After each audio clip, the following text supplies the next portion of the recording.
Okay,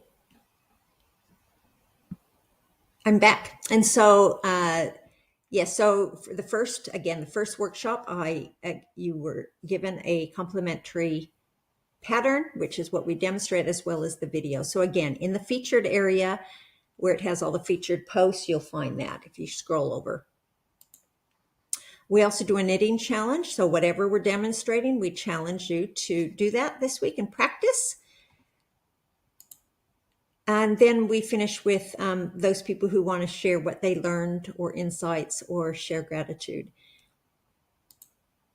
Our online course, again, that's an optional thing, but it's in my course is what stores all the patterns, as well as, most importantly, the recordings of all the workshops, so that if you miss one, even though the workshops are free, but if you miss one, you can go online and you can get a recording of it, which is included in the course. The online course is basically, I started it for me to gather all the beginner-friendly things that I found on the internet, including most likely videos and articles, so that I want other people's journey to be a lot less overwhelming as mine was, because if you get lost on YouTube, you can get very overwhelmed. So it's a step-by-step process of how to do it. And so in the featured, again, there is, you'll see some of the modules, and it just, again, you'll see it's line upon line, precept upon precept, just one thing at a time. And I keep it all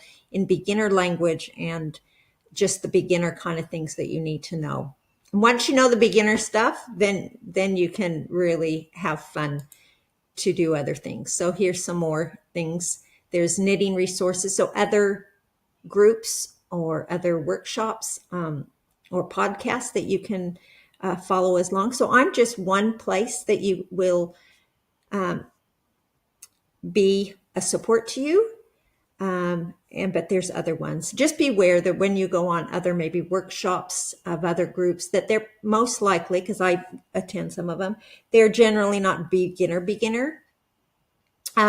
So just be aware of that and just kind of observe and don't remember, in any new skill, you have to crawl first, then walk, and then run. So keep it simple, Sherry, is my life motto. So it's keep it simple, student. Let's do one step at a time so that you get to the point where you become a proficient machine knitter. So there again, this is my husband. This is my happy place of where I like to do. You have your own story of why you started to machine knit, and it's been a great blessing in my life. Okay, this is what we're going to do in the first few weeks. This is what we're doing on week 3. This is a cast on rag to replace scrap yarn when you're casting on. Okay, a 7-minute beanie. This one takes probably an hour. Some socks, gloves, cables, V-neck sweater, some pants, a V-neck short sleeve sweater, skirts, tops. That top has cables going down on each side. A dress, very easy. That was for my daughter's honeymoon. Again, some raglan sweaters, a very basic box sweater, and just adding color, stripes, and duplicate stitch, very easy. And just some other designs that we'll be learning. Blankets, and there's my grandsons with their matching shirts on, or raglan sweaters.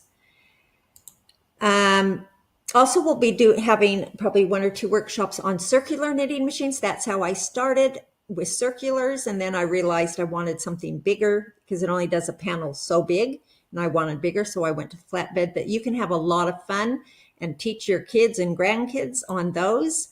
We'll be doing this on there, the circular, and that's something as well that I made on my circular knitting machine. They're just 8 individual tubes, because the circular does it in tube or a flat panel. But this is my tube cardigan, very warm because it's double thickness.